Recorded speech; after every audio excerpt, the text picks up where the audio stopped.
This is Stephen Hilder's last skydive. The straps on his parachute have been cut. He's falling 13,000 feet to his death. Everybody was in the frame to begin with. The forensic evidence is entirely consistent with suicide. He did not take his own life. He's dead, and somebody did it.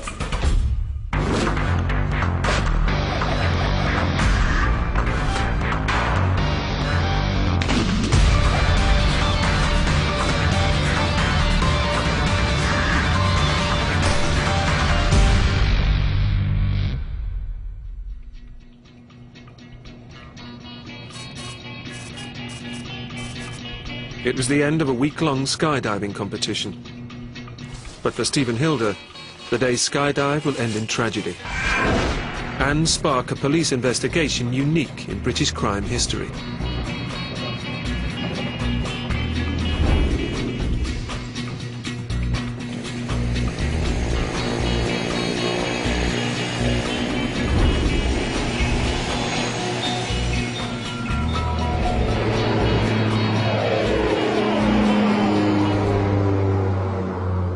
The weather hadn't been brilliant through the week. We'd done a few lifts on the Wednesday, I think 2-3 lifts on the Wednesday, that was about it. And the Friday had started off exactly the same as the rest of the week. Then early afternoon, it was apparent that we'd be able to get one jump in, so we started to prepare for that. This is footage filmed on the day of the competition. The three-man team are all officer cadets in the army and experienced skydivers who've each made over 200 jumps. Adrian Blair and David Mason are both 19, and Stephen Hilder is 20. On the minibus, we were just laughing and joking around with one other team that was going to be jumping before us. Skydiving instructor Paul Hollow was in charge on the day. I have a list on the ground, so I know who went in the plane, and I know who I expect to come out the plane.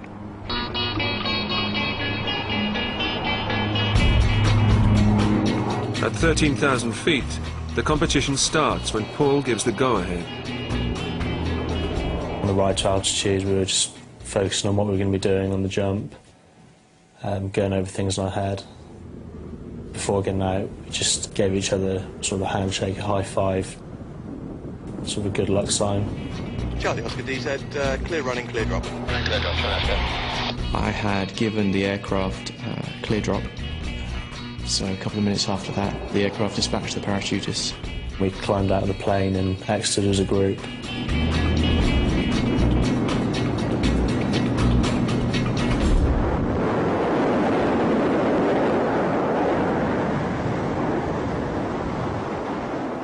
We started turning the different formations really fast. It was probably one of the best jumps we'd done together.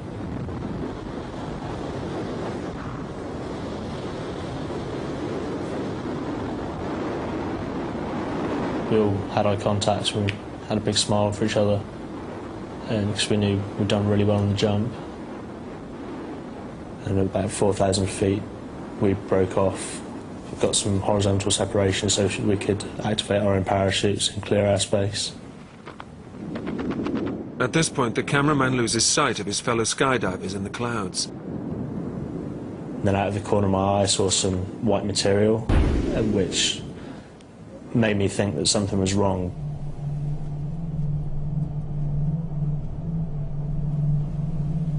It was just sensory overload at the time. I didn't really register what was happening. On the ground, Paul was also puzzled. He could only see two of the team's parachutes, which are easy to spot because of their bright colors. He thought the last skydiver must have had a problem and used his white reserve parachute, which is harder to make out against the clouds. I dispatched one of my instructors and a volunteer to go and pick up what I thought was a parachutist who'd had a malfunction and was then landing underneath the reserve. I radioed out to them and said, has anybody seen the final canopy? Nobody had seen it, and yet everybody else had landed exactly where they were supposed to land. They asked me if I knew who it was, and I was able to tell them it was Steve because I recognised the distinctive colours of Dave's parachute. and also Tim, my camera guy. So I knew that they were both okay, and that had to be Steve.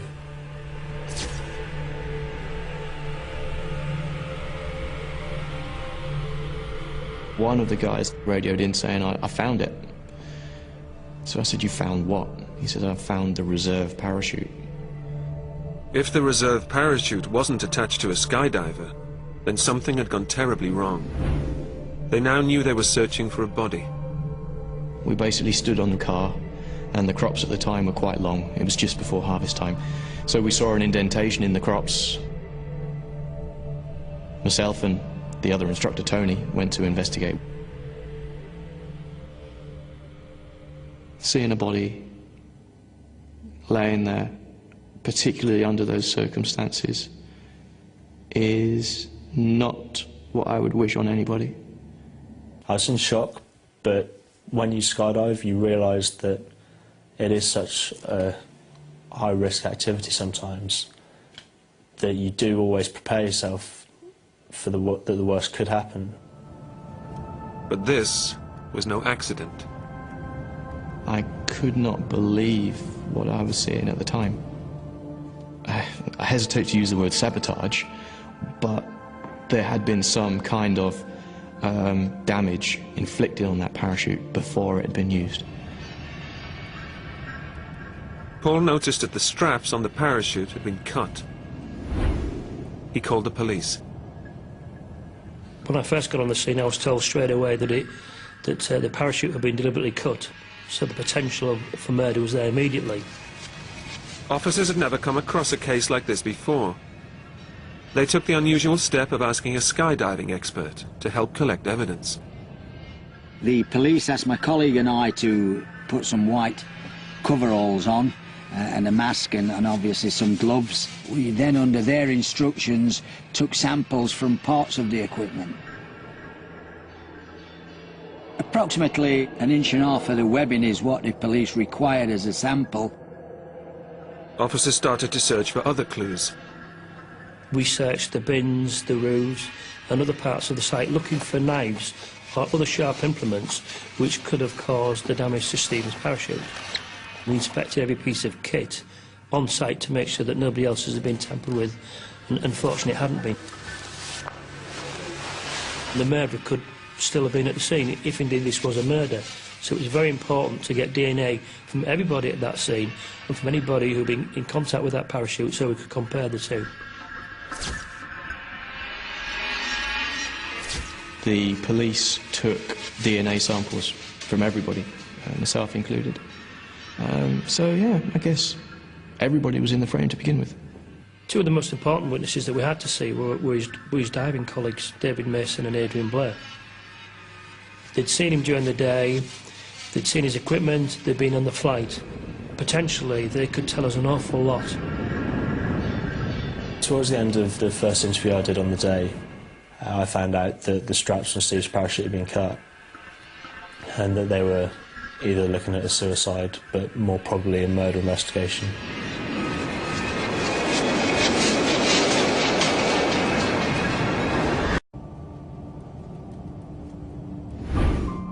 "20-year-old Stephen Hilder fell to his death skydiving in the summer of 2003.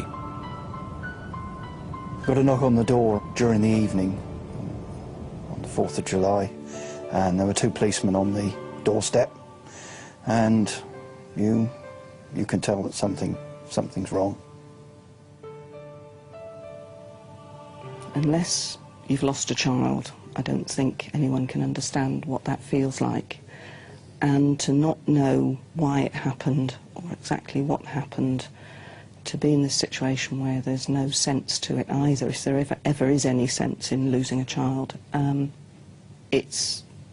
can't describe it, but it changes your life and changes it forever. Stephen's death was the result of an act of sabotage. The straps on his parachute had been cut. I don't really remember what went through my mind at the time. You're just in such a state of shock. But certainly right from the beginning, it made no sense that someone would want to do this to Steve. And within hours of his death, the entire country was aware of it. A skydiver who fell 13,000 feet to his death in Lincolnshire yesterday has been named as Stephen Paul Hilder. This was the 20-year-old's final jump. His parachute had been sabotaged, its cords were deliberately cut. Police strongly suspect he was murdered. The media interest in what happened to Steve is obviously something we'd never experienced before, and it's very difficult when you open a newspaper or turn the television on, the radio, and completely out of the blue, your son's being talked about. Every single channel was just showing a picture of Steve saying skydiver murdered. And I couldn't think of any motive why anybody would want to take his life. All that could go through my mind at that time was somebody was either targeting a skydiver, any skydiver, or they were after an individual but got the wrong man. Stephen's girlfriend, Ruth Woodhouse, had been told about his death while on holiday. It was only later that she heard the murder theory.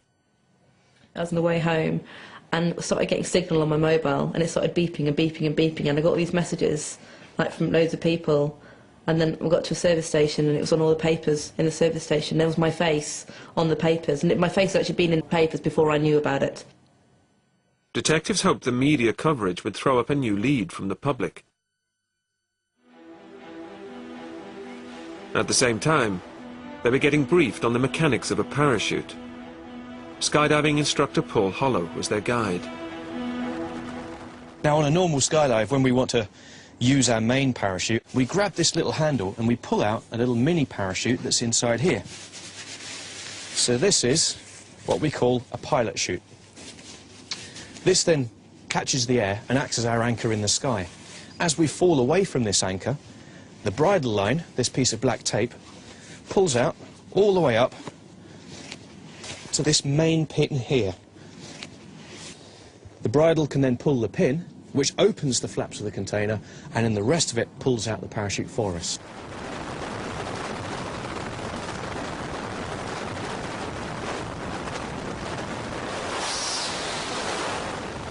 Just in case things don't quite go according to plan with the main parachute, we can grab the handle on the other side of the pack here, which we use to deploy the reserve parachute. This has a cable going up from the top here. It goes over the top of the parachute and comes straight down to another pin. So as soon as this pin is moved, the flaps can open, and this white bit that you see here is the top of a big spring that jumps out and acts in exactly the same way as our main pilot chute. It grabs the air and acts as our anchor in the sky and pulls out the reserve for us. Here, a skydiver releases a faulty main parachute and opens the reserve. But both Stephen's main and reserve chutes had been sabotaged. Here then, we have the main pilot chute. This had been pulled out, and what must have happened is they pulled it out and they then cut the bridle.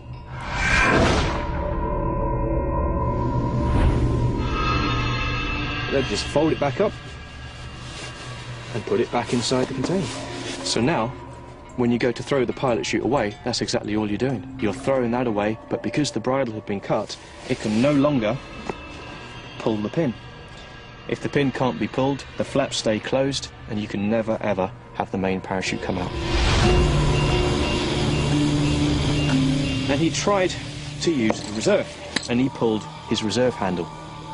The reserve parachute did deploy. He pulled the reserve canopy out of the container and started it deploying, but unfortunately the reserve was no longer attached to him.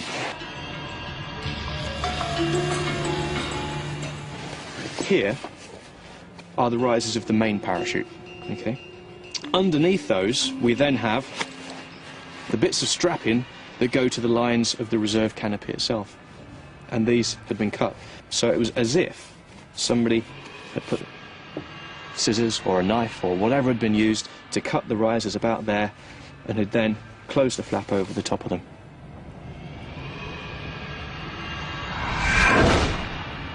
There was also a backup device which would automatically release Stephen's parachute if he didn't open it. He'd activated this device before the jump, but because the straps to his parachutes had been cut, it was to prove useless. Stephen had done everything to save himself.